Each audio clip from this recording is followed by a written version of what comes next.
അപ്പോൾ welcome to my new series. ശരിക്കും എന്താണ് ഈ ഡിസ്ക് ആൻഡ് എന്താണ് ഈ ഡിസ്ക് ബൾജ് എന്ന് പറഞ്ഞാൽ?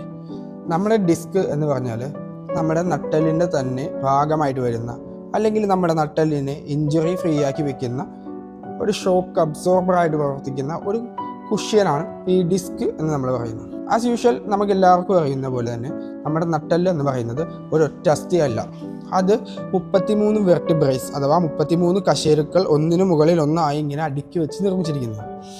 അങ്ങനെയുള്ള ഓരോ വെർട്ടിബ്രേസിനിടയിലും ചില കുഷ്യനുകളുണ്ട്, അവയാണ് നമ്മൾ ഡിസ്ക് എന്ന് പറയുന്നത്. അപ്പോൾ ഇതെങ്ങനെയാണ് ഡിസ്ക് ബൾജ് ആവുന്നത്? സിമ്പിളായിട്ടുള്ളൊരു എക്സാമ്പിൾ ഞാൻ പറഞ്ഞുതരാം.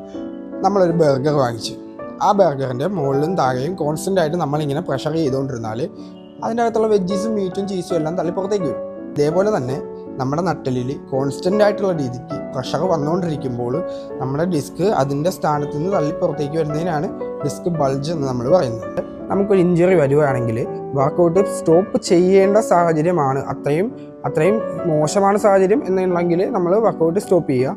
പക്ഷേ ഡിസ്ക് ബൾജ് പോലെയുള്ള ഒരു ഇഞ്ചുറിയാണ് നമ്മൾക്ക് വരുന്നതെങ്കിൽ നമ്മൾ വർക്കൗട്ട് സ്റ്റോപ്പ് ചെയ്യുകയല്ല, പകരം അതിനെ മോഡിഫൈ ചെയ്യുകയാണ് വേണ്ടത്. ഇപ്പോൾ നമ്മുടെ ഈ റിക്കവറി പീരീഡിൽ മാറ്റി നിർത്തേണ്ട ചില വർക്കൗട്ട്സുകളുണ്ട്. അതെന്തൊക്കെയാണെന്ന് നമുക്ക് അടുത്ത വീഡിയോയിൽ പറയാം.